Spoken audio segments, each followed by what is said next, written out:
Bon, je crois qu'on va commencer Alors, là, puisqu'on a pas mal digressé. On va donc commencer. Voilà.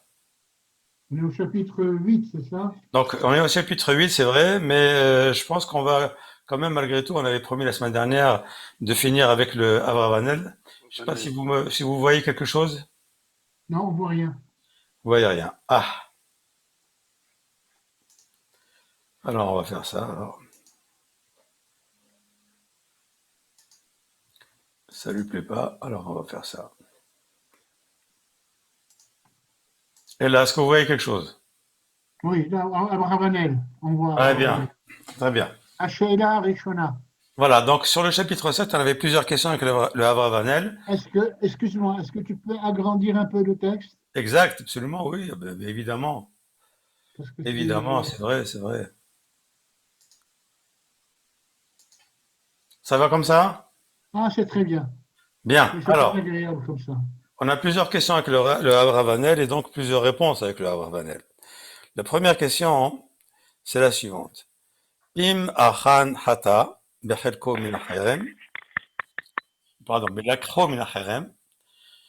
Si Achan a fauté en prenant l'argent qu'il y avait à Jéricho, qui était interdite, la mahara af Hashem Israël, asher lo hat'u velo yad'u mimenu davar. Ah, Pourquoi est-ce ah. que Dieu s'est mis en colère contre tout Israël, qui n'ont eux pas fauté, et qui ne savaient même pas que Achan avait pris justement des choses qui étaient interdites.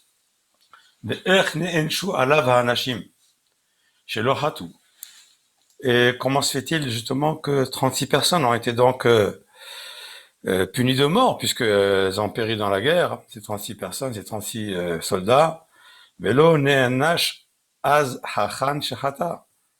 Et à ce moment-là, Achan, qui faisait partie des soldats, n'a pas été lui puni. Ça aggrave la question. Mais quand même, c'est basé Neymar, Ish Echad Yecheta, Ba'akol Ha'edat Tiktsof. Et à propos de Korah, Moshe dit, lorsque Dieu a posé son verdict, alors, sur tout Israël, à ce moment-là, Moshe Rabbeinu, il dit à Dieu, il dit, Ish Echad Yecheta, tu vois qu'un seul homme faute, Ve'akol Ha'edat Tiktsof. Et toi, tu te mets en colère quand toute l'assemblée d'Israël. Il est extra, mon cher Rabbeinu, comme Abraham Avinu, c'est des grands. ואמר אבותינו חטאו ואינם, ואנחנו עוונותיהם סבלנו. Et dans Echa, c'est marqué que nos ancêtres ont fauté, et ils ne sont pas là, les Enam. ואנחנו עוונותיהם סבלנו, alors que nous supportons encore leurs fautes à eux. Ah, Comment est-ce possible? ואיך יהושע לא צעק על זה אחרי שידע סיבת אחרון אף. Et comment se fait-il que Yoshua n'a pas fait comme Moshe Rabbeinu une fois qu'il a eu la connaissance de la cause de la colère divine, Shaya al-Chet Achan, qui était justement portée sur la faute de Achan. Donc c'est important, cette question est importante. Comment se fait-il qu'une personne faute alors que d'autres personnes sont punies à cause de la faute de la première personne qui a fauté? Alors, la réponse est très simple. Kizelo haya al-sad ha'onesh. Les 36 personnes qui sont mortes n'ont pas été mortes comme étant le résultat d'une punition divine. Car si c'était ainsi, porté sur le côté punitif de la chose, évidemment, l'Abraham il reconnaît que la question, non seulement elle est bonne, mais en plus de ça, il reconnaît que, normalement, la faute aurait dû être portée sur les fauteurs et non pas sur des gens qui sont innocents. Aval les fiches achad min ha-machane chata, basé chet hamour. Mais par contre, étant donné qu'une personne qui était dans le camp avait fait une faute grave, si bev ze shetasur meha'am hashgaha elokit. Donc c'est ça qui était la cause du siluk hashgaha, c'est-à-dire que la providence divine ne se portait plus sur le Ham Israël à cause de la faute. Je crois qu'on en avait parlé la semaine dernière, enfin il y a 2 semaines, puisque maintenant il y a 2 semaines. Dès le moment où il y a une faute qui se fait en Israël, automatiquement, graduellement, automatiquement, la providence divine se détache plus ou moins par rapport à la grandeur de la faute. Mitzad shaya hamekubas haokulo mitached. C'est-à-dire pourquoi? Eh bien parce que tout simplement que tous les soldats étaient ensemble. Ils étaient comme une unité. Vlazei ne'ezav la mikrim. Et étant donné que la providence divine, l'Ashgaha et l'Okit, ne se portait plus sur l'Am Israël, en particulier sur les soldats pendant cette guerre-là, cette bataille, à ce moment-là, Ne'ezav la Mikrim. Il a été abandonné aux aléas Mikrim, aux aléas. Venimshach hara ve'afsel utadim elav. Et à ce moment-là, le mal et la perte, la perdition, se sont donc focalisés, on va dire, sur ce qui était me'utadim elav, ce qui était le plus proche de ce mal en quelque sorte. Donc, c'est-à-dire ce qui était au front sur le combat. Veluyotam bilti nishmarim be'ashgahato itbarach, étant donné qu'ils n'étaient pas du tout nishmarim, n'étaient pas du tout gardés par la hashgaha, par la providence divine. Donc, pour résumer, la réponse est claire. Ce n'était pas un renesh vis-à-vis des 136 soldats qui sont morts, mais c'était le fait, une résultante du fait que la providence divine s'était donc départie, avait quitté le peuple juif à ce moment-là, à cause de la faute d'une seule personne, qui elle faisait partie d'un ensemble echad, unifié, entier, comme étant une unité. Vous me voir, les fichaïa ma'amukbaski shechad. Là, il explique pourquoi est-ce que ces soldats étaient comme un ishechad, comme un homme unique. Et il donne un exemple. Il dit, par exemple, ça ressemble Ever, mais Evari Ha'ish, ça ressemble à l'organisme humain. Ou כמו שבחלי Ever min ha'adam yadar biriut oto ha'ish bichlalo, étant donné que si par exemple il y a un membre ou un organe, on va dire, hein, d'accord, ou Evar, un organe d'un organisme humain qui tombe malade, à ce moment-là, c'est tout l'ensemble de l'organisme qui est malade. ככה כשיחטא האיש אחד חטא גמור, תסור ההשגחה האלוקית מכלל העם והמקובץ. Ainsi donc l'ashgaha, la protection divine spécifique, spéciale, donc il n'existe pas chez les goïms, évidemment, mais qui est spécifique à Israël, à ce moment-là, hein, même si une seule personne faute, alors c'est tout le âme Israël qui est dépourvu de cette ashgaha.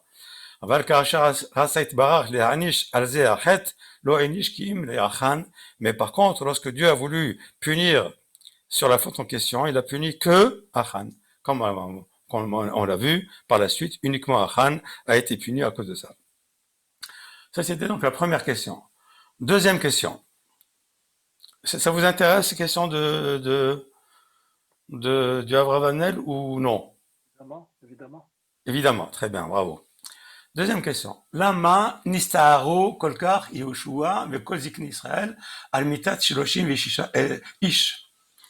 Pourquoi est-ce que Josué et les zikni Israël, souvenez-vous, toute la journée, ils étaient la tête dans le afar, dans la cendre, comme si c'était vraiment quelque chose de très très grave. Souvenez-vous, c'était quelque chose d'absolument terrible. Pourquoi est-ce qu'ils se sont tellement nistaru? Pourquoi ils ont tellement souffert de ça, de la mort de 36 personnes? Les karo simlota, en déchirant leurs vêtements. Ils ont mis de la cendre sur leur tête. Aloyadou ki kaze vechaze tochal acherev.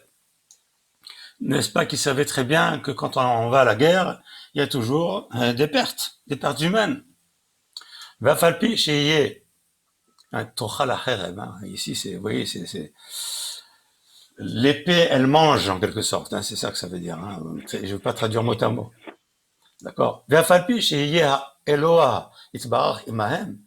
Et bien que, regardez ce qu'il dit ici le Rav Avanel, bien que Dieu est avec l'Am Israël, même si il y a un ashgaha, une providence divine qui protège Israël, tout de même avec la victoire, c'est sûr qu'il y aura quand même des pertes humaines. D'accord. Alors pourquoi Yoshua Et tous les 70 Zekenim se sont mis, Nissaharu, étaient ont tellement souffert de cette histoire-là, et ont tellement pleuré de cette histoire-là, alors que ça avait l'air d'être tout à fait naturel que, qu'il y ait des pertes humaines, même si la providence divine était avec Israël, il faut compter qu'il puisse y avoir des pertes humaines. Alors, la réponse. Lo almitat hashloshim vishisha ish levad. Donc la réponse est que ils ont pleuré non pas uniquement sur les 36 personnes perdues, aval gam lefi sheraou shenedera mehem hashgacha elokit. Spécialement parce qu'ils ont compris, ils ont vu, ils ont compris que la providence divine les avait quittés. Vehayu neazavim lamikre. Ils étaient donc jetés au sort, aux aléas, au hasard, à la nature. Donc ils n'étaient plus protégés par les événements. Vegam lesheraou morech levav ha'am namas vehaya lamaim. Et aussi parce qu'ils ont vu que le peuple lui-même était complètement déprimé, découragé. Levav ha'am morech veshenamas. Leur cœur avait fondu. Veria les maim, ici il répète les termes du verset, hein, à tel point qu'il était comparable à de l'eau, tellement qu'il avait fondu le cœur des peuples. Ils avaient tellement peur. Veimze lo yuchlu la'asor koach lilachem be'oivem od. Et à cause de ça, ils ne pourraient pas du tout, même sur le plan naturel, ils ne pourraient pas du tout réunir des forces pour combattre leurs ennemis dorénavant. Donc ils étaient tellement, pourquoi est-ce qu'ils ont pleuré, pourquoi est-ce qu'ils se sont tellement attristés, Josué et les Équinim, à cause du fait justement de cette dépression terrible qui a touché l'entièreté du peuple juif à ce moment-là, à cause de ces 36, de cette perte-là, des 36 soldats qui sont morts pendant ce combat. C'est à cause de ça. Et donc, selon ces deux raisonnements, ces deux causes, Yehoshua a fait ces remarques. Im la rishona amar, aha Hashem Elokim lama he'evarta ha'avir et ha'am hazeh et ha'yarden, la tête otano biad ha'emori. Pourquoi donc, en disant, Yehoshua a dit à Dieu, pourquoi tu nous as fait passer ce Jourdain, si c'est pour nous donner en pâture aux Cananéens, Émori c'est le Cananéen, donc c'était pas la peine. C'est-à-dire, si tu n'es pas avec nous, tu n'as pas ta providence, tu ne nous accompagnes pas toi-même en nous aidant, alors à ce moment-là, on est déjà perdu d'avance. Donc c'est pas la peine, c'était pas la peine de nous faire traverser le Jourdain pour ça. Maintenant, si toi tu dis, c'est-à-dire Josué parle à Dieu, et donc il lui met entre Abravanel lui met ses paroles entre dans sa bouche. Si tu dis que moi je vais en tant que héros, je vais donc me battre, Mibeli Ezeraj Gaha, sans l'aide de la providence divine, Zebulti Efshari, ceci est impossible. Sha'am Kuloyara, Becharad, car pourquoi? Parce que même si moi je suis un gibor, et moi je suis rien sans le peuple. Parce que tout le peuple, eh bien, il avait peur, il tremblait, il n'avait plus de cœur pour pouvoir se battre. Zéhu Adoshem, Ma Omar Achare Afach Israël Oref. C'est pour ça que le pasuk dit, s'il te plaît Dieu, que vais-je dire maintenant que tout Israël a tourné le dos, c'est-à-dire qu'il s'est enfui devant l'ennemi, tourné le dos. Afach Israël Oref Difne Oivav. C'est-à-dire, Eneni mitlonen al mitat shloshim ve'shisha anashim. Je me plains pas spécialement concernant les 36 soldats qui ont été tués dans la guerre. Kim al shehafar Israël oref lifnei oyev. Mais surtout parce que justement Israël a tourné le dos à l'ennemi. Ça, c'est quelque chose qui est très important. Dès le moment où on voit que Israël tourne le dos à l'ennemi, ou que l'ennemi reprend du poil de la bête et nous fait peur, c'est la pire des choses. C'est la pire des choses. À ce moment-là, les Cananéens vont pouvoir rassembler des forces pour nous battre. Et ils vont nous carrément éliminer notre nom de la terre.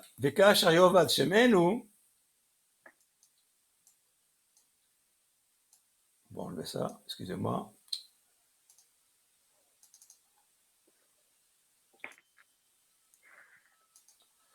Ah là là.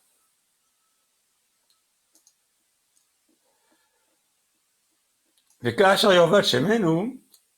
si notre nom lui-même va être éliminé de la terre, c'est-à-dire qu'il y aura plus de peuple juif. Da'ana ou Elohim. Alors sache-toi, Akadosh Baruch Hu, Mata Aseh Lishimcha Agadol. Qu'est-ce que tu vas faire avec ton nom? Et encore une fois, je répète ce que signifie le nom de Dieu, si ce n'est pas la divulgation des valeurs divines dans le monde. Le nom de Dieu, c'est la divulgation, le pirsum, c'est de la divulgation. Comment? Baruch Shem Kevod Malchuto Leolam Vaed. Oui, ça c'est exact, c'est aussi Shem Kavod Malchuto, c'est-à-dire ici on est Mekabel, on reçoit, nous on accepte la Malchut, l'autorité divine sur nous. Ça c'est le Kabbalat HaMitzvot, Kabbalat Ol HaMitzvot. Mais ici on parle ici que de la diffusion des valeurs divines dans le monde, c'est-à-dire diffusion des valeurs divines dans le monde qui se fait à travers le Ham Israël. S'il n'y a pas de Ham Israël, alors à ce moment-là, le monde va oublier complètement les valeurs divines les plus élémentaires et le monde va se transformer en tout bruit. Tout le monde va se manger entre eux. Il n'y aura plus de loi divine, il n'y aura plus du tout de perception divine, alors que l'homme, quand il naît, il a un minimum de morale en lui. Et donc, si tu enlèves le vecteur numéro 1, qui est le peuple juif de ses valeurs morales et divines dans le monde, à ce moment-là, le monde est perdu. Et si le monde est perdu, à ce moment-là, dans ces cas-là, le monde va disparaître. Et donc, tout le but de la création n'aura pas été atteint. Échec total de la création. C'est ce que le Ramban dit, d'ailleurs, on avait vu il n'y a pas longtemps sur cette histoire-là. C'est-à-dire que même si Israël faute, ça reste quand même Israël qui est transporteur des valeurs morales dans l'univers. Et donc Dieu n'a pas intérêt à ce qu'Israël, ne veut surtout pas qu'Israël disparaisse, même si Israël faute. Ok.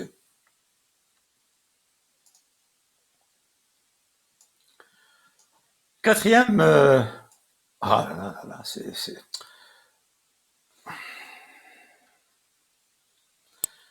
quatrième question. באומרו סימנה כבוד לשם ותן לו תודה. והנה לא הייתה הודעתו צריכה להענישו, כי אין הודעת בעל הריב בדיני נפשות מועילה כפי הדין, שאין אדם משים את עצמו רשע. Ça c'est un point qui est très important, qu'on doit connaître nous, qui est le mishpat ivri, le mishpat de la Torah. La justice telle que la Torah elle dit que quelqu'un qui est dans le mishpat, attention, diné nefashot, c'est-à-dire la justice criminelle ici. On parle ici d'un tribunal, d'une faute criminelle, d'un crime. D'accord. Quand il s'agit donc diné nefashot, quand il s'agit d'un crime, si par exemple quelqu'un il vient et dit c'est moi qui ai tué, d'après la Torah, en adam mesim et asmo racha, on ne le croit pas. La Torah ne croit pas que quelqu'un qui dit je tue telle personne, elle ne prend pas ça en compte. Quand est-ce que la Torah prend en compte quelque chose? Quand il y a deux témoins, au moins deux témoins qui viennent témoigner, à ce moment-là, oui, la prise en compte est faite. Mais sinon, quelqu'un qui dit moi c'est moi qui ai tué, eh bien ça ne marche pas. La Torah ne le prend pas en compte, alors qu'on sait aujourd'hui que si quelqu'un vient avouer sa faute en disant moi j'ai tué, alors tout de suite on le croit. Ici dans le din goy, c'est exactement le contraire. Mais enfin bon, bref. On parle ici on parle ici du din Torah, on parle pas du din de Goïm. Il est possible que d'après la Torah aussi, il est possible, hein, et même très possible que d'après la Torah aussi, dans le Mishpat Goïm, dans le jugement des Goïm, quelqu'un qui avoue sa faute puisse être pris en compte. C'est pas impossible. Mais j'ai pas le temps de rentrer dans ces discussions, mais enfin, c'est pas impossible. Pourquoi? Parce il y a un principe général. She'en Adam Messim et Asmo Racha. Personne ne se compte comme étant un impie. Les gens en général ne se prennent pas pour des gens qui sont coupables. Donc si quelqu'un il vient et dit c'est moi qui suis coupable, on ne le croit pas. Parce que En Adam Messim et Asmo Racha. Ça c'est un principe général. En Adam Messim et Asmo Racha. Attention, encore une fois, uniquement dans le dîner Nefashot. Dans le dîner Mamonot, ça marche très bien. Si quelqu'un il vient et dit moi je reconnais effectivement que je dois tant d'argent à monsieur Intel, on le croit. D'accord? Mais dîner Nefashot, on ne croit pas. Donc, lorsque Achan il vient et dit moi j'ai volé, etc. et tout, pourquoi à ce moment-là on le croit? D'accord? Donc, mon fils reconnaît la gloire de l'Éternel, Dieu d'Israël, rends-lui hommage, déclare-moi, je te prie, ce que tu as fait, ne me cache rien.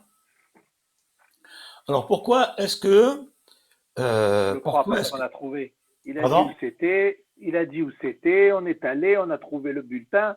Donc c'est tout, on le croit parce qu'on l'a vu. On a bien vu que il, a, il avoue, il dit où il a caché le butin. On trouve le butin, ça y est, c'est lui, non?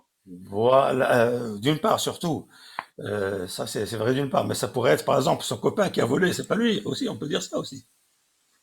Mais en fait, vous vous souvenez que la procédure a commencé d'abord par le Urim et Tumim, qu'on a approché chaque tribu, et dans chaque tribu, chaque famille, pas dans chaque tribu, chaque famille, dans la tribu qui a été désignée par les Urim et Tumim, chaque famille, et dans la famille, chaque sous-famille, et dans chaque sous-famille, la famille en question, eh bien, c'est tombé sur Achan. Et c'est à ce moment-là qu'Yoshua lui dit, dis-moi à ce moment-là, etc. Donc c'est venu bien après. D'accord? La réponse, c'est vrai ce que dit Bruno, c'est aussi vrai, hein, attention. Hein. La réponse, que des shiten machelakach, mais chez le yavo l'idée Adam Acher. Ah voilà ici. Chez le yavo l'idée Adam Acher. De façon, pourquoi est-ce que, de façon à ce que, ce qu'il va dire, on va trouver, comme a dit Bruno, exactement l'endroit, on va creuser, on va trouver que sous sa tente, il a caché ce qu'il a volé, le manteau de fourrure, etc., etc., les objets en argent, etc. Mais chez Loyavo, l'idée Adam Acher, veilla cherem bekirbam al kolpanim, et qu'il avoue l'entièreté de sa faute, et qu'on retrouve tout, et que rien ne se disperse ailleurs, hein, qu'il n'y a pas un bout de quelque chose qui va ailleurs, et à ce moment-là, on continuerait encore à être dans la faute. Vezeu simna kavod Hashem. Reconnaît la gloire de Dieu, c'est-à-dire kaved et Hashem betetlo et shelo. C'est-à-dire que tu dois rendre ce qui appartient au Beth Amikdash, au Mishkan, tu dois le rendre. C'est ça. Hein, reconnais. Simna kavod Hashem. Au déchet de Yavosh, Yavosh Amarlon, et afin qu'il n'ait pas honte, Amarlon, et raconte-moi à moi seulement. Un tagidehu ladamacher, ki im elai, vehu eshivo omna anochi chatati. Et lui il a répondu, c'est vrai, omna ça veut dire c'est vrai, anochi chatati, j'ai fauté, le piresh chachet, ve'amar vechazot vechazot asiti. Et là donc après il a expliqué tout ce qu'il a fait en disant voilà ce que j'ai fait, voilà ce que j'ai fait, etc. Donc cette question est quand même intéressante et agave. En passant, on a appris quand même un din qui n'est pas inintéressant. Chez un Adam, Messi Metas Moracha. Tout va bien? Ken. Très bien. Chez la Hamishit. Ah, c'est la dernière question que j'ai retenue, parce que les autres, parce que si on peut passer des heures avec leur Ravanel, c'est passionnant d'ailleurs. Lama ne'eshu lamut banav uvnotav. Pourquoi ces fils et ces filles ont été également punis de mort? On a vu tout à l'heure que Ish Becheto Yumat. Si quelqu'un a fauté, c'est lui qui doit être puni, pas quelqu'un d'autre, ni ses enfants, ni rien. Et le Radak avait dit non, ces enfants, ils étaient petits, et comme les enfants sont petits, le Rambam aussi, il dit ça aussi. Il dit que les enfants qui sont petits font partie du bien de l'individu. Ils sont pas encore grands, ils sont encore petits, ils font partie du bien de l'individu. Ces enfants en bas âge, hein, évidemment. Donc, le Radak, il a pris cette option en disant que ces enfants, ils étaient petits, donc par conséquent, s'ils ont été tués, ils ont été tués dans ce sens-là, parce qu'ils appartiennent à leur père. Mais, c'est pas satisfaisant. והנה אמרה התורה לא ימותו אבות על בנים ואיש בחטאו יומת, הוא ימות. ואפילו שהיו קטנים כדברי רד"ק ז"ל, לא היה ראוי שישרפו בתוך כלא הבית וכדין שאר ממונו. Mais même si c'est ainsi, alors pourquoi dans ces cas-là devrait-il être inclus dans tous les objets de sa maison, de sa tente, pour être brûlés eux aussi? Ça paraît complètement incroyable, cette histoire-là. Et le Ravanel, eh bien, courageusement, il répond, en disant, regardez, c'est pas marqué du tout qu'ils ont tué ses enfants. C'est marqué, Vaïgrimo Otto Bavanim. Ils ont lapidé, lui, Otto, uniquement Achan. Vaïsrifu Otam Baesh. Ils ont brûlé eux, au pluriel. Yirsila Achan, les Choro, Vedesono, Ulchola Sherlo. Ici, le Otam, c'est pas des enfants, sont exclus. C'est uniquement lui et ses animaux, son bétail et ce qui lui appartient. Vayakimu alav gal avanim. Ils l'ont enterré par un tas de pierres. Alav, qui alav ekimu, velo al ben obat shelometu shamma. Donc ici, le Ravanel tient de façon, on voit ici sur le psukim, que vraiment, il s'agit que de Achan, et heureusement que c'est comme ça, et pas autrement. Et le Ravanel tient solidement en disant que seul lui a été mis à mort, et seul lui et ce qui lui appartient ont été mis à mort, et évidemment, pas ses enfants, bien entendu, ni sa femme, ni ses enfants, ni rien, bien entendu, ça va de soi. Voilà pour le chapitre 7, pour la fin du chapitre 7, on a quand même mis une demi-heure malgré tout pour ça. Alors si vous avez des questions là-dessus, moi je veux bien, mais si vous voulez qu'on continue avec grand plaisir sur le chapitre 8, c'est la suite d'ailleurs du chapitre 7, puisque l'histoire de Ha'ai, de cette ville de Ha'ai n'est pas terminée, elle va se terminer avec le chapitre 8. Mais malgré tout, bon, on n'a pas tué les enfants, mais on a tué tout ce qui lui appartenait. Et alors, il se retrouve non seulement orphelin, mais avec rien pour vivre. Rien, c'est-à-dire quoi? Il est mort, qu'est-ce que vous voulez de plus? Oui, il est mort, mais on a brûlé tout ce qui lui appartenait. Oui, bien sûr, oui. Donc, comment ils vont vivre, ces enfants? Non, mais ces enfants, ils sont grands, hein. On parle ici de ces enfants qui sont grands. Ils sont pas Ah, petits. d'accord. Et même s'ils sont petits, ils vont vivre comme des orphelins. Et vous savez que les orphelins sont pris en charge par la communauté, ils sont pris en charge pour le. Non, ça, c'est clair, non. Bien, alors, c'est bon, tout va bien. Alors maintenant, on peut passer peut-être effectivement au chapitre 8.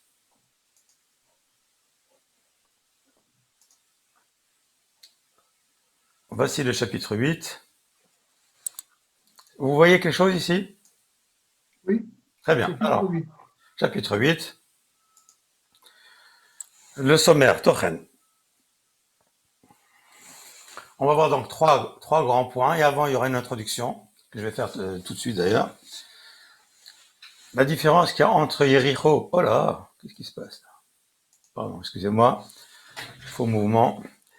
La différence qu'il y a entre Yericho et Haï.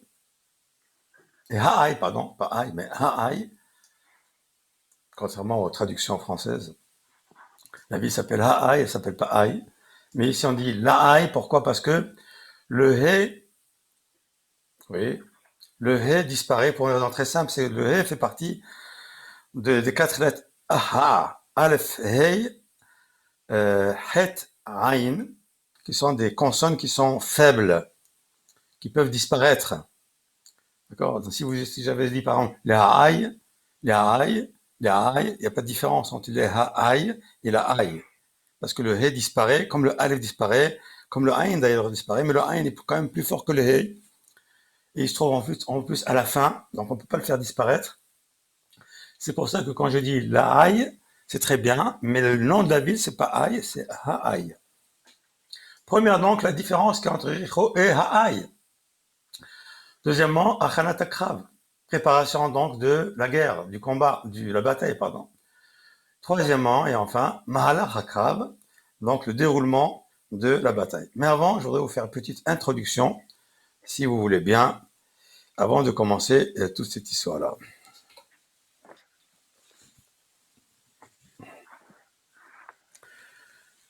Et je vais faire une introduction en faisant une comparaison entre Amalek et Canaan.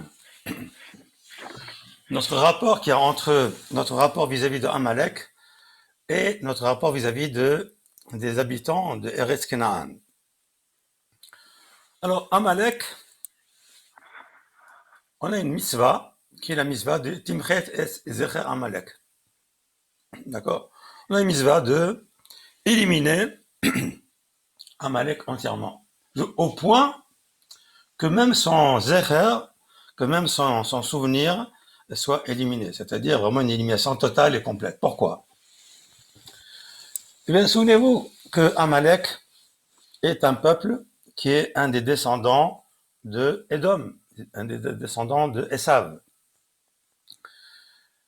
et qu'il habitait au sud d'Israël, au sud de la terre d'Israël. Et tous les peuples environnants ont entendu les grands miracles que Dieu a fait à la sortie d'Égypte. Ils ont tous eu peur, ils ont tous été effrayés. Et puisque on voit, par exemple, nous on a vu dans les premiers chapitres avec Rachav, qui a dit qu'on a entendu comment est-ce que les miracles ont été faits, comment est-ce que vous avez traversé la mer Rouge, comment vous avez fait tout ça, et notre cœur tremble devant vous. Et donc par conséquent, ça c'était 40 ans après, hein, mais là tout de suite à la sortie d'Égypte, Amalek, de là où il descend jusqu'au Sinaï, il descend tout seul jusqu'au Sinaï pour aller faire la guerre à Israël. Dans quel but il descend jusqu'au Sinaï pour aller faire la guerre à Israël? Dans quel but? Est-ce que Israël voulait traverser son pays? Non. Est-ce qu'Israël avait l'intention de lui faire la guerre? Non. Est-ce qu'Israël avait un contentieux avec lui? Non. Le but de Amalek, c'était de s'attaquer à Israël, et par derrière, cette attaque vis-à-vis d'Israël, c'était de s'attaquer aux valeurs divines elles-mêmes, c'est-à-dire à Dieu lui-même. C'est pour ça que le pasuk dit Vayomer kiyad al kesia milchama l'Hashem ba'amalek midordor. C'est pour ça que le verset dit, Dieu il dit, c'est le verset, c'est-à-dire que Dieu, Vayomer, c'est Dieu qui dit Yad al kesia, il y a une main, c'est-à-dire la main de Dieu qui jure sur le trône divin, et qui dit milchama l'Hashem ba'amalek. Amalek fait une milchama l'Hashem, et c'est pour ça que Dieu fait une milchama à Amalek. C'est parce que Amalek veut nous détruire entièrement, totalement, nous effacer de la surface de la terre, que nous voulons le détruire par réaction. Donc c'est pas une action, nous, que nous menons vis-à-vis d'Amalek, mais c'est parce que c'est une réaction de la volonté d'Amalek de nous détruire, et par là même de détruire toutes les valeurs divines, tout le nom de Dieu, que à ce moment-là, que nous avons l'obligation de détruire Amalek. Donc si on voit ici que ici il s'agit vraiment d'une destruction, d'une élimination totale des valeurs divines que veut Amalek, et donc par conséquent c'est en passant par la destruction totale du peuple juif que Amalek voulait donc arriver à cette finalité. Alors que ça c'est pour Amalek. Maintenant pour Canaan, voilà ce qui est marqué pour Canaan. Canaan, ce sont des Ovdei Avodah Zara, ce sont des idolâtres. Or l'idolâtrie, c'est pas une disparition, une élimination totale des valeurs divines, mais c'est une déviation des valeurs divines vers des cultes, qui sont inventés, des cultes païens, idolâtriques, inventés par des hommes Donc c'est une déformation des valeurs divines. C'est-à-dire, l'Avodah Zarah prend toute ou partie des valeurs divines, ou une partie plutôt, on va dire, hein, une petite partie, tout ce qui revient à Dieu le ramène vers des choses qu'elle a elle-même inventées, des objets, des statues, des étoiles, va savoir n'importe quoi. Création d'une nouvelle religion qui tient un petit peu. C'est-à-dire que Ovdei Avodazara, il croit qu'il y a un, le Rambam dit, les idolâtres, pardon, croient qu'il y a un être suprême, mais qu'on ne peut pas atteindre cet être suprême. Donc, par conséquent, il faut passer par des intermédiaires, qui sont des intermédiaires matériels, comme le soleil, la lune, les étoiles, et ainsi de suite, où va savoir des divinités inventées, comme Zeus, Jupiter, etc., etc. Bref. Donc, c'est pas exactement la même nature. Ici, il s'agit simplement il s'agit d'une déformation. D'accord? Et donc, le verset dit, à propos d'Israël, Ve'orashtem et kol yeshvei haaretz mipenechem. Vous allez chasser, vous devez chasser, on a donc l'obligation de chasser les Cananéens. Ve'ibatem et maskiotam, et vous devez détruire leurs idoles. Ve'tkol salmei masechotam et ta'abedou, et toute leur idolâtrie, vous devez détruire. Ve'tkol bamotam tashmidou, et tout leur haut lieu, vous devez également détruire. Vous devez chasser les gens qui habitent là-bas pour y résider vous-même. Pourquoi? Parce que c'est à vous que j'ai donné cette terre.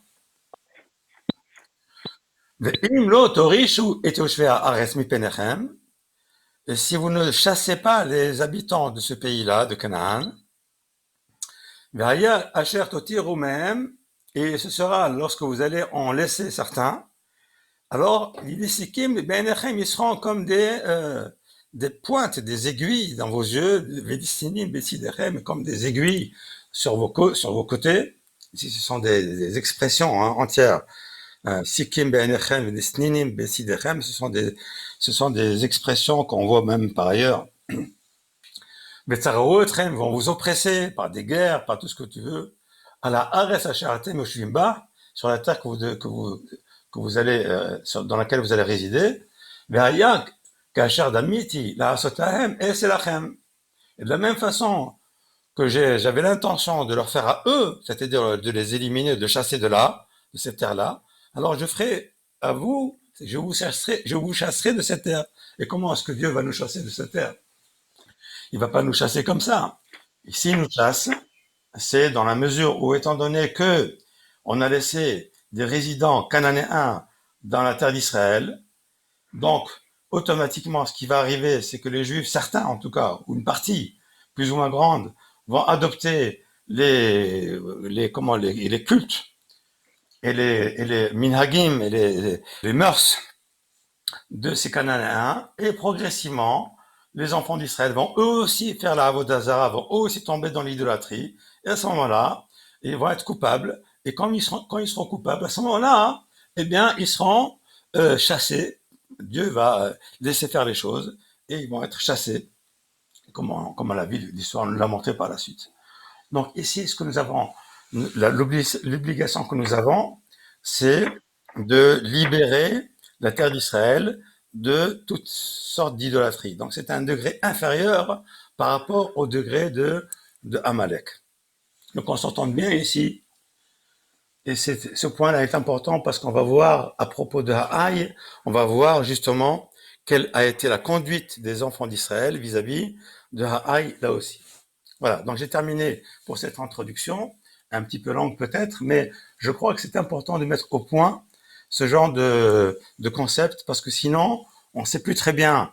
On entend par exemple dire des choses complètement incroyables, disent comment est-ce que la Torah peut vouloir l'élimination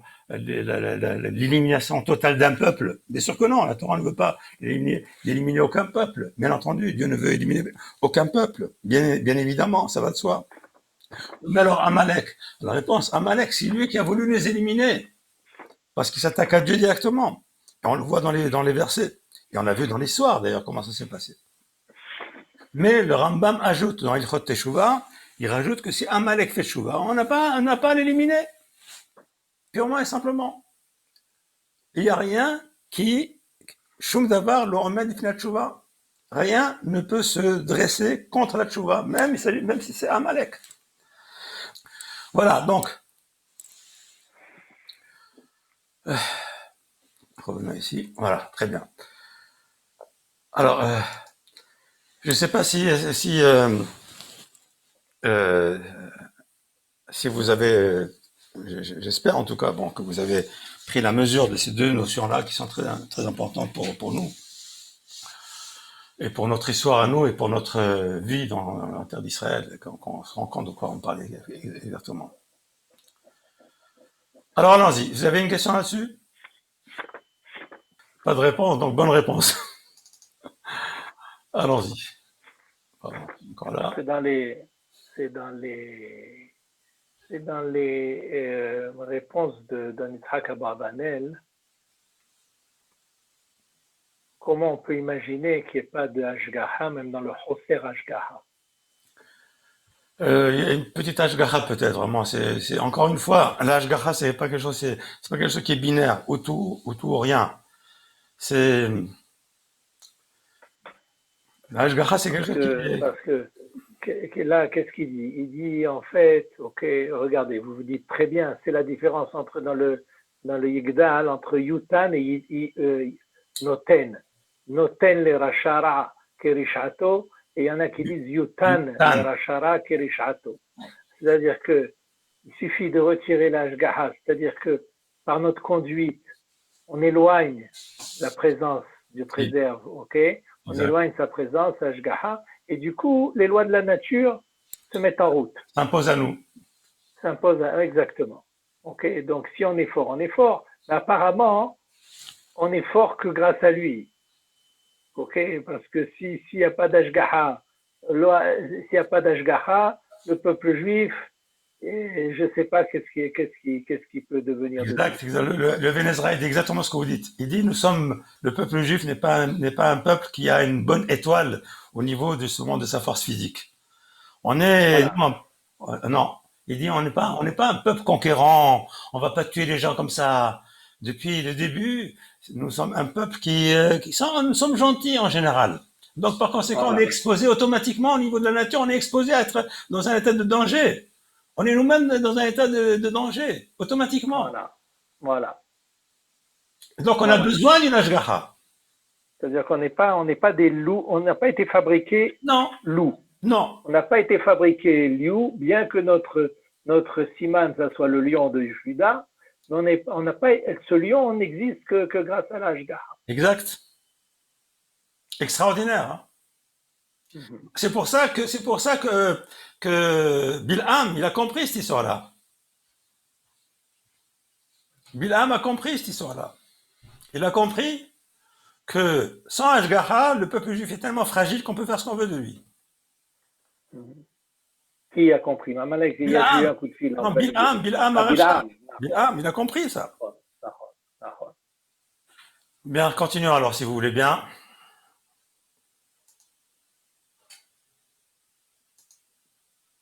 D'accord. Donc maintenant, on va voir si l'introduction est terminée. Passons. Ah, très bien, voilà.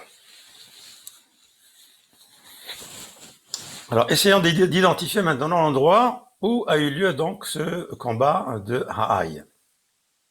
Voici Yericho, voici Yamamelach, la mer morte, voici le Jourdain, et voici Bethel, c'est important, et voici Ha'aï. On a ici donc en vue un peu plus grande. On voit ici ce qu'on appelle le morad, c'est-à-dire la pente qui descend du mot yarad.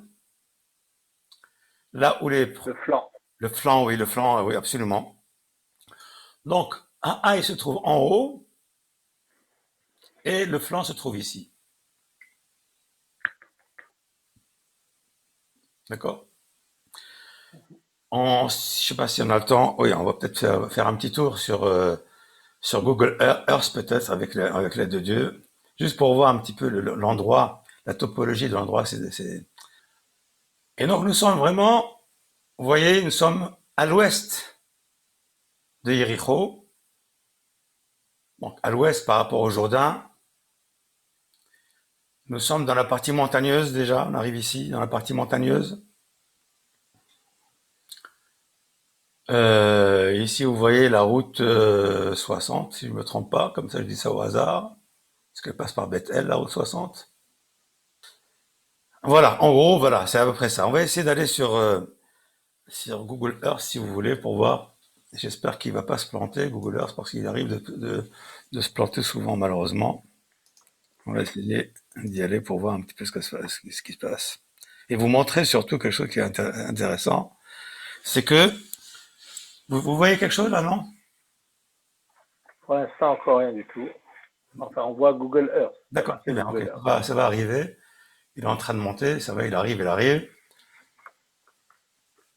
Alors, allons-y.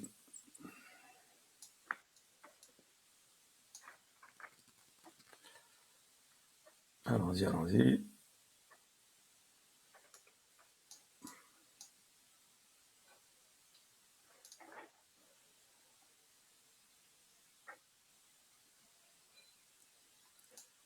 Ah, la mer morte.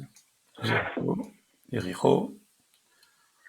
Donc, on doit être à peu près, on a vu tout à l'heure qu'on était à peu près à une quinzaine de kilomètres de Jéricho. On va se mettre ici en 3D.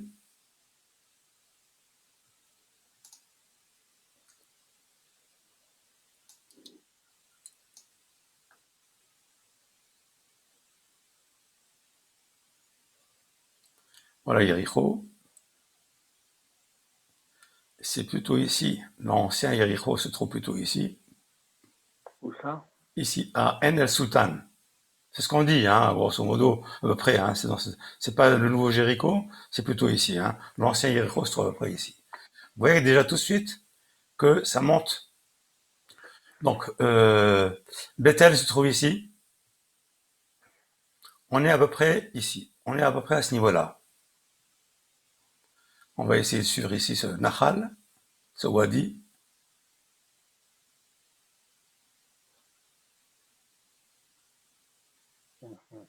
Voilà. El Markouk. Wadi El Markouk. Je suis en train de prier que le Google ne se plante pas parce que c'est. Vous voyez comment c'est montagneux, c'est vraiment montagneux ici. D'accord, revenir ici. Ofra. Voilà, Bethel, vous voyez, donc on est monté par là. Ça doit être à peu près ici, vous voyez, c'est à peu près c'est à peu près par là que ça a dû se faire, mais sans vraiment être sûr, parce que on ne connaît pas l'endroit exact où se trouve, où se trouve, euh, où se trouve Haï. Aujourd'hui, on n'a pas trouvé, on ne sait pas où se trouve Haï aujourd'hui. Donc, vous voyez que on est dans des chaînes plutôt montagneuses par ici, d'ailleurs. Et vous avez des sommets ici qui sont pas négligeables. Vous voyez, par exemple, ici, il y a quelqu'un qui se met ici, par exemple là, je sais pas ce que c'est comme endroit ici, c'est quasiment imprenable par là. Hein. Si vous venez par ici, c'est imprenable. Je sais pas si vous avez mis les pieds dans le château de Montfort dans le nord d'Israël. Je vous conseille d'ailleurs d'y aller, ça vaut vraiment le coup. Évidemment. Ça vaut vraiment le coup. Château de Montfort, c'est un château qui a été construit par les Templiers Croisé. français, les croisés, oui, les croisades, les croisés. Vous allez sur place, vous verrez, c'est imprenable. C'est vraiment un endroit superbe. Il faut y aller, il faut voir, c'est des endroits absolument magnifiques. Bon, ça, c'était simplement pour vous montrer la difficulté de la chose. Revenons maintenant à nos moutons. Voilà, donc voilà à peu près ici, hein, et c'est situé à peu près ici, mais bon, franchement, comme on ne sait pas exactement où se trouve Haï. Bien, alors maintenant, Hevdel ben Yericho le Haï, la différence entre Jéricho et Haï, Jéricho c'est à Kolnes. Jéricho, la prise de Jéricho a été faite entièrement par miracle. Les murailles sont tombées entièrement.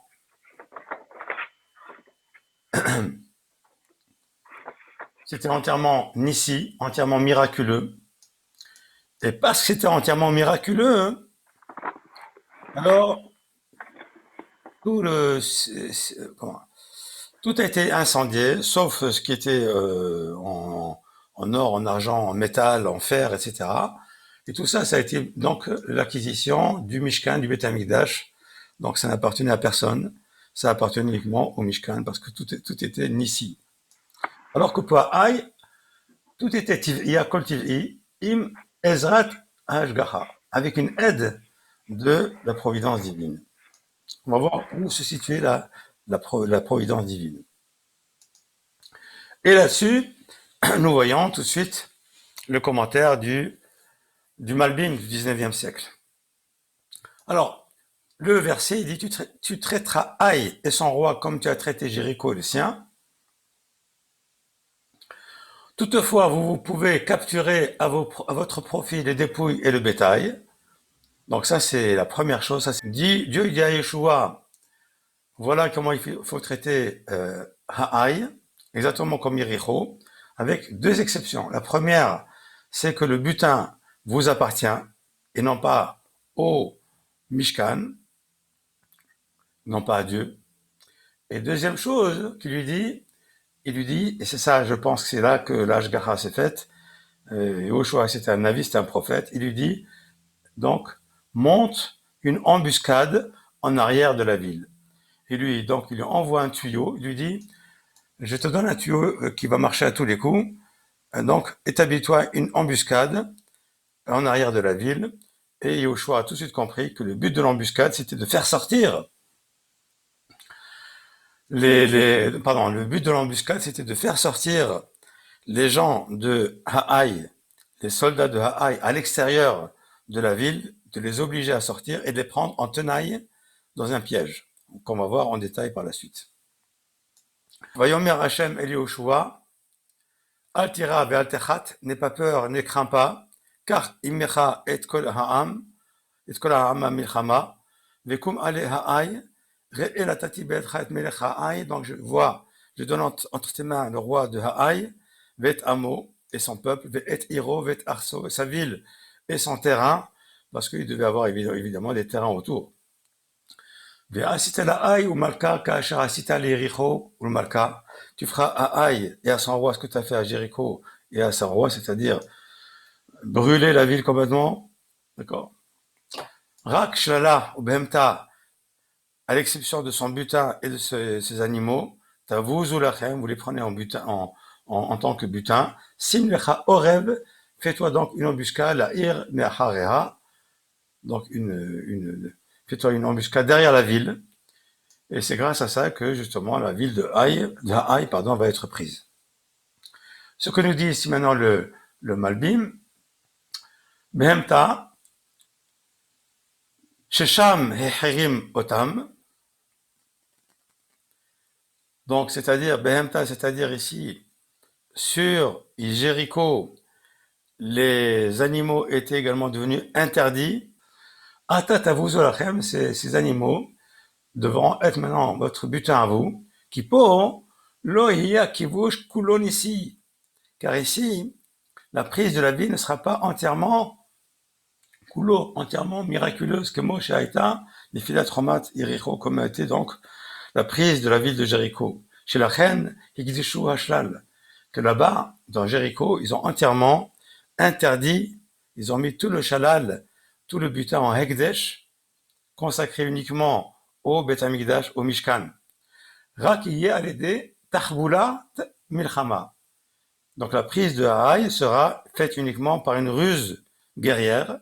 Mais la reine Simlecha Orel, c'est pour ça qu'il doit mettre donc une embuscade à la ville. Donc on voit ici que le Malbim dit clairement que concernant la ville de Haï, la prise était quasiment entièrement naturelle par la force et la main des enfants d'Israël. Il y avait une toute petite Ashgaha sur la ville de Haï.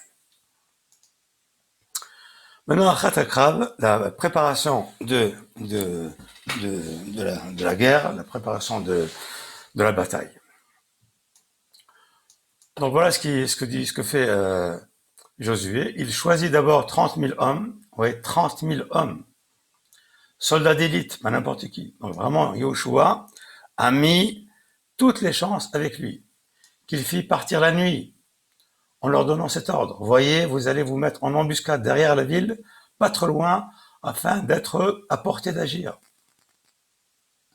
En embuscade derrière la ville. ויקום יהושע וכל העם המלחמה לעלות האי ויבחר יהושע 30,000 איש גיבורי החיל, ça c'est en hébreu ce que je viens de dire. וישלחם לילה, il les a envoyés pendant la nuit. Pourquoi pendant la nuit? Vous imaginez pourquoi pendant la nuit? Parce que bien sûr il y a toujours des veilleurs qui veillent là-bas en haut, bien sûr. Et donc si c'était dans la journée, ils auraient vu arriver ces 30 000 personnes. 30 000 personnes, ça passe pas inaperçu. ויצב אותם לאמור, ראו אתם אורבים לעיר מאחרי העיר. Donc voyez, vous allez vous mettre en embuscade derrière la ville. אל תרחיקו מן העיר מאוד, והייתם כולכם נכונים, et soyez donc prêts. ואני וכל העם אשר איתי, moi avec tous les soldats qui sont avec moi, נקרב אל העיר, on va s'approcher de la ville. והיה כי יצאו לקראתנו, et lorsque les soldats de la ville vont sortir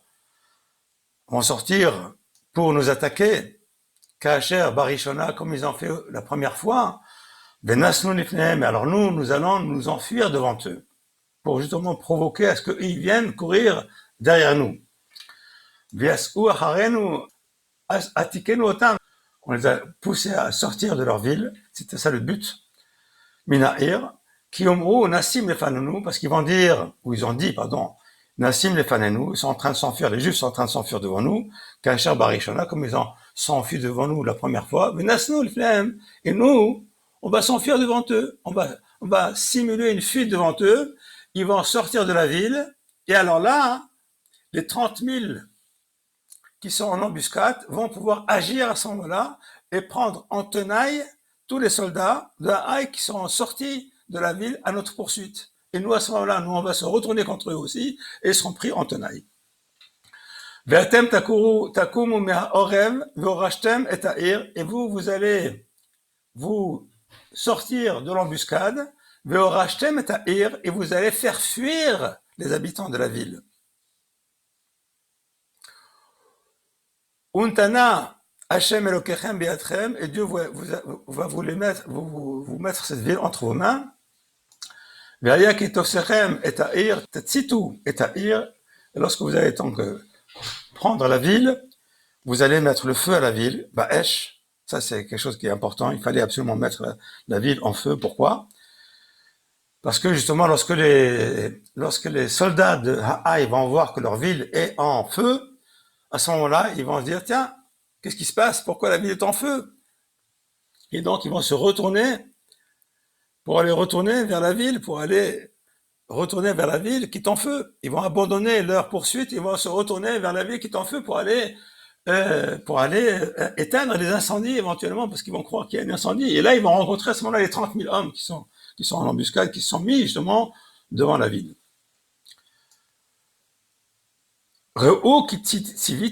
Écoutez bien ce qui est marqué ici. Josué leur dit, regardez bien, vous êtes avertis. Je vous ai ordonné de faire ça. C'est-à-dire, attention, il faudra surtout pas déroger, et désobéir à ma parole, parce que quelqu'un qui désobéit à la parole du Navi, il est passible de mort. Donc les choses sont vraiment au point. Et voici maintenant, on arrive au déroulement de la bataille. On arrive ici, donc vous voyez ici, Ha'aï ici se trouve ici, la ville. Le Tseva, Yehoshua, l'armée de Josué se trouve ici, au nord.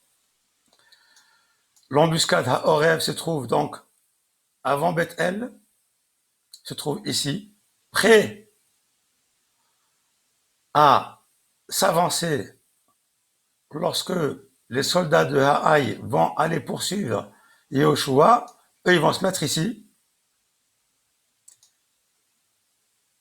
Ils vont se mettre ici, alors qu'une partie, on va le voir tout à l'heure, une partie, 5 000 d'entre eux, ou 5000 que Yoshua aura mis de côté vont s'occuper d'abord de Haï pour l'incendier. Et lorsque Haï sera incendié, à ce moment-là, le Horev qui se trouve ici, l'embuscade, les 30 000 qui sont ici vont s'insérer à ce moment-là, à ce niveau-là. Donc c'est important de voir comment cette bataille a eu lieu. Donc le Horev était composé de deux factions, une de 30 000 et une de 5 000, comme on va le voir par la suite. En attendant, on a quelques questions du Abravanel avec des réponses.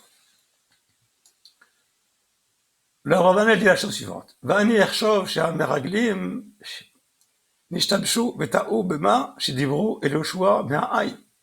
Les premiers espions que Josué a envoyés vers Haï pour espionner la ville de Haï sont revenus en disant « Ouais, c'est une petite ville de rien du tout, envoie 3000 personnes, ça suffit largement pour se battre et pour aller conquérir cette ville. » Et Abravanel dit « Non, ils se sont plantés complètement, ils se sont ishtabchou, ils ont fait une erreur, mais taou.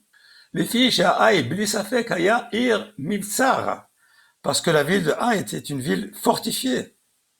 Verosho Bashamaim était plantée en haut de la colline, de la montagne. Veya Irktana, et la ville était petite. On va le voir par la suite. Mais Ashera'u Ota Ktana, et parce qu'ils ont vu que c'était une petite ville, Hashvu Shanashim Oatim Mikuduha.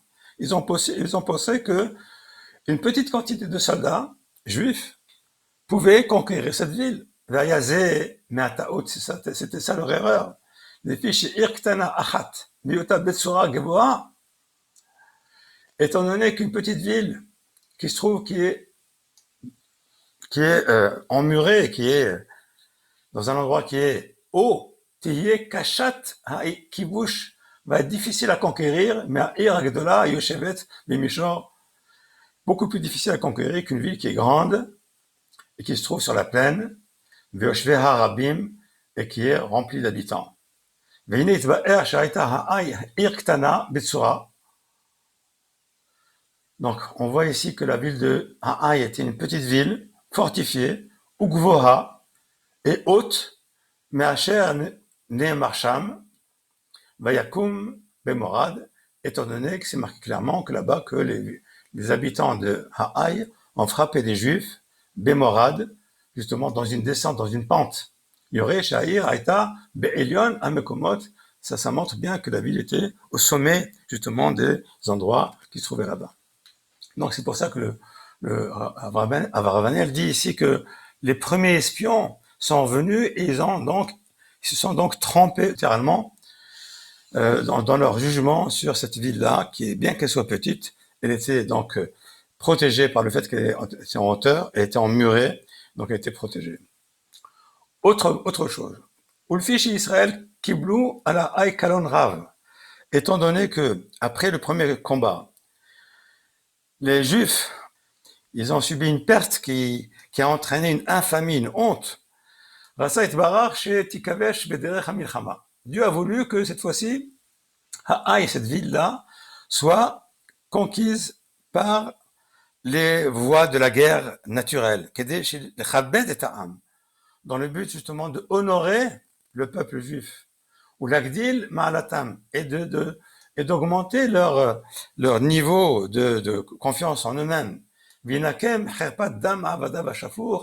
Et aussi dans le but donc de venger le sang de ces serviteurs qui a été versé. Donc on voit qu'à cause du fait que Kiblou, Kalon Rav, qu'ils ont reçu, donc le peuple juif a reçu donc une honte, Dieu a voulu donc justement les honorer pour redorer leur kavod, leur dignité, et aussi pour venger donc le sang qui a été versé. Maintenant, ribouillé halochamim. Pourquoi est-ce qu'il a fallu autant 30 000, on a vu 30 000 d'un côté en embuscade, 5 000 pour aller, on va le voir, 5 000 pour aller mettre la ville en feu, et une quantité incroyable de gens qui vont avec Yoshua, qui vont attirer les soldats de Haï vers l'extérieur, ça fait beaucoup de gens.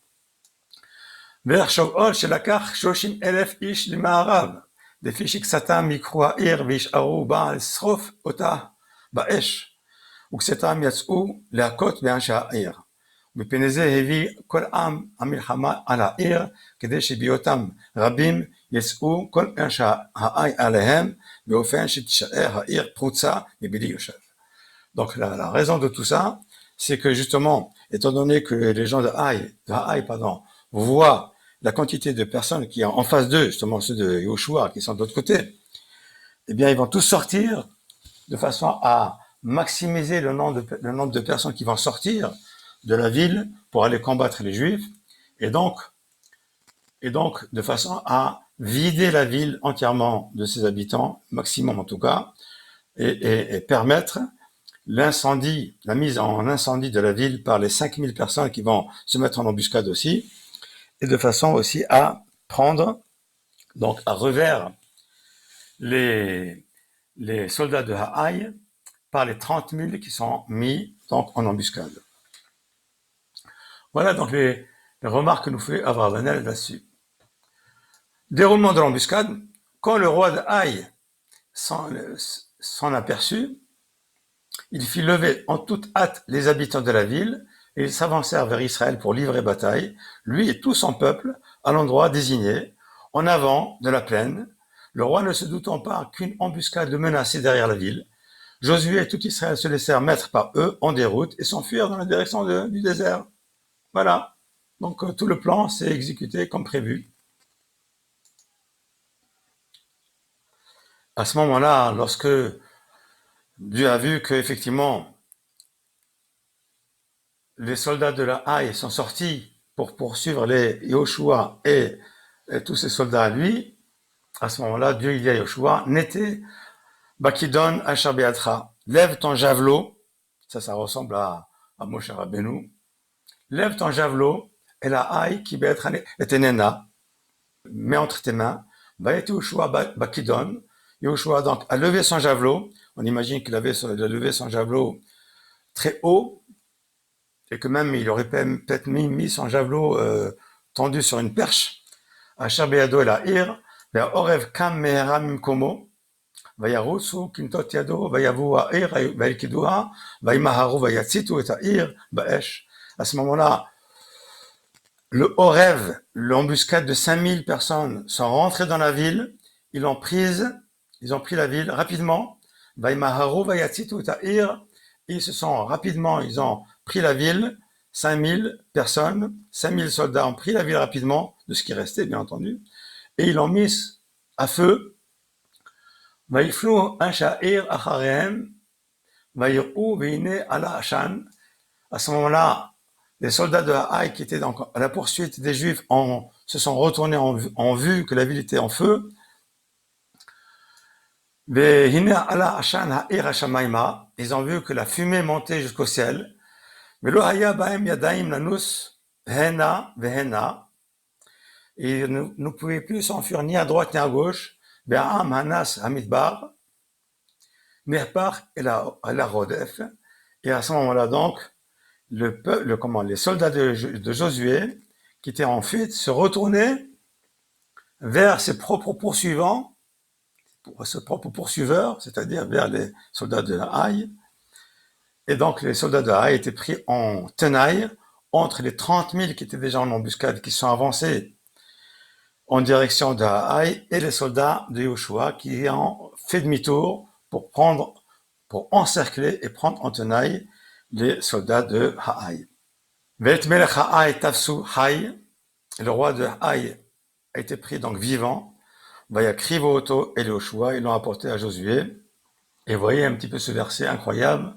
Vayi kol hanoflim bayom haru meish ve'adisha, tous ceux qui sont tombés donc sous le glaive de Yoshua, hommes comme femmes, Shem Asar élève pas plus que 12 000 personnes. Donc c'est rien, 12 000 par rapport à 30 000 d'un côté, 5 000 de l'autre, et un nombre innombrable de personnes, de soldats avec Yoshua, du côté nord, comme on a vu sur la carte. Donc c'est rien, 12 000. Mais comme ces 12 000 étaient dans un point qui était très haut placé, un point fortifié, Alors c'est vrai que c'était difficile, et Yoshua a voulu prendre ses forces pour écraser de façon définitive ce fortin qui se trouvait là-bas. Yoshua lo ishigado ashamata bakidon ad asher echirim et kol Ay. Donc Yoshua est resté exactement comme Moshe Rabbeinu avec la guerre contre Amalek. Il est resté donc la main toujours tendue vers le ciel avec son javelot, jusqu'à ce que la ville de Haï et ses habitants ont tous été donc définitivement conquis. Voilà, toutefois les Israélites capturèrent pour leur compte le bétail et le butin de cette ville, selon l'autorisation que l'Éternel avait donnée à Josué. Josué livra Haï aux flammes et la condamna à une ruine, à une solitude perpétuelle, ce qu'il est encore aujourd'hui. Et le roi d'Haï, il le fit pendre au gibet, où il resta jusqu'au soir. Au coucher du soleil, Josué donna l'ordre de descendre son cadavre du gibet. On le jeta au port de la ville et on l'en posa dessus un grand amas de pierres qui se voit encore aujourd'hui. Donc vous voyez ici par exemple que même lorsque il a été pendu, le roi de Haï, à la fin de la journée, on l'a quand même descendu, on l'a pas laissé comme ça pendu, on l'a descendu de sa corde et on l'a enterré, parce qu'on doit enterrer, on ne peut pas laisser un cadavre, qui est un cadavre, c'est un homme malgré tout. On ne doit pas laisser le cadavre pendu toute la journée, il faut le Pardon? descendre. Oui? Un amas de pierres, c'est considéré comme étant enterré? Ben, ils l'ont déjà enterré, ils l'ont mis au-dessus. Enterré d'une part, oui.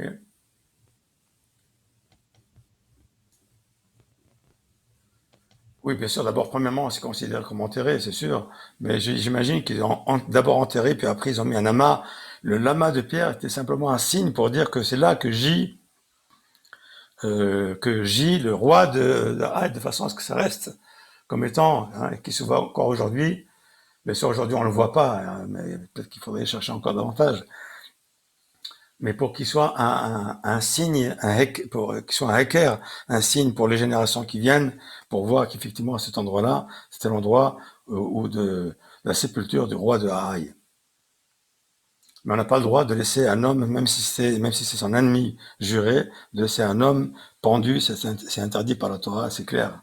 On n'a pas le droit de le faire. Voilà mes amis, on a fini pour aujourd'hui.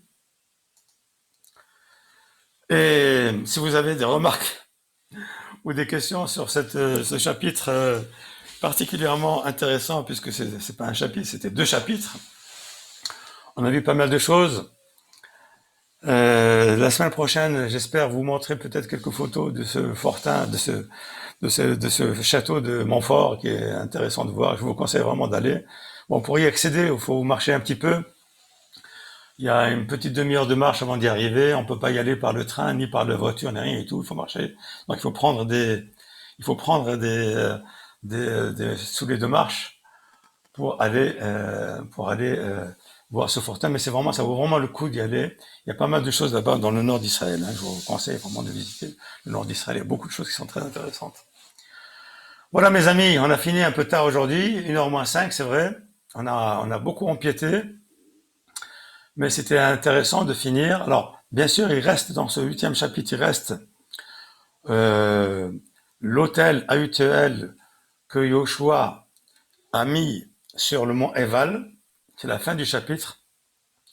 On n'aura pas l'occasion de voir aujourd'hui cette histoire-là, parce que c'est une histoire qui est importante. Et donc, on verra la fin du chapitre 8 la fois prochaine sur ces sacrifices que va faire au café Yehoshua, mais ce café Yehoshua sur le mont Eval. Et là, on va aller sur le mont Eval, bien sûr, virtuellement, on va le voir, le mont Eval, parce qu'effectivement, l'autel de Yehoshua a été découvert par un dénommé, un archéologue juif, qui s'appelle Adam Zertal. Donc, cet hôtel-là existe encore d'aujourd'hui. On peut aller le voir. C'est pas facile, c'est à côté de Shrem, c'est dans un endroit assez dangereux. Il faut y aller, je pense, escorté par l'armée. Mais en tout cas, il y a des gens qui y vont. Il y a des groupes de visiteurs, de tayarim, de personnes qui vont voir. Ça vaut vraiment le coup d'aller là-bas, effectivement aussi. Voilà mes amis, donc je vous souhaite une bonne journée, à moins que vous ayez des questions ou que vous ayez des remarques. Je suis toujours très intéressé par vos remarques parce que ça anime le shiur, ça m'évite d'être toujours seul à parler et ça vous permet également de poser des questions et éventuellement même des questions sur le cours de la semaine dernière, pourquoi pas. D'abord, Chazak ou Baruch, entre le texte, les traductions et les explications, on a un scénario de film de type Bénur. On a l'impression qu'on voit, qu'on peut réaliser un film avec tout ça, avec avec les soldats qui arrivent, les 30 000, le peuple, la montagne. C'est vrai que je pourrais parfaitement enlever tous les textes et vous dire la synthèse des choses, mais je veux que vous voyez les versets. On a l'impression d'assister à un film en direct. C'est vrai, oui, tout à fait. Mais ça vaut le coup Hazak parce ou que Baruch, Hazak, quand Hazak. on lit Ça uniquement le donne, texte comme ça, on dit oui, bon, bah, non, mais ça donne une autre dimension au c'est une texte étude. lui-même. Faut pas oublier que c'est une étude. Il s'agit pas d'une présentation comme ça, c'est une étude. Donc c'est un shiur de Torah. Et ça compte comme un shiur, avec une mitzvah d'étudier la Torah, ça va de soi. On a une mitzvah d'étudier les Nevi'im, d'étudier la Torah, d'étudier le Tanakh, d'étudier la Gemara, d'étudier la Mishnah, etc. Et tout, d'étudier le Zohar, d'étudier toute la Torah, d'étudier la pensée juive, bien sûr, c'est très important. Et ça me permet surtout de vous montrer qu'à l'intérieur des Nevi'im, il y a des principes fondamentaux de la Torah. Ça, c'est très important. Et c'est peut-être un des buts que je m'assigne de mettre en exergue les principes fondamentaux de la Torah de façon à ce que les gens sachent que la Torah a des principes, mais que ces principes-là, il faut les dévoiler, il faut les découvrir, et on les découvre au fur et à mesure qu'on étudie la Torah. Et donc, il faut s'apesantir, approfondir la Torah pour voir, pour pouvoir extraire ces principes, et qu'on trouve partout d'ailleurs dans la Torah. Voilà mes amis, peut-être que Denis avait peut-être une remarque à faire là-dessus, ou le Rav Nissim qui est encore avec nous, qui nous écoute. Chazak Baruch. Toda Rabba, vous aussi, Cheskou, Vimtsou, vous aussi. Allez, excellente journée, Kol Tov, Tom Kal, et Shabbat Shalom. Shabbat Shalom.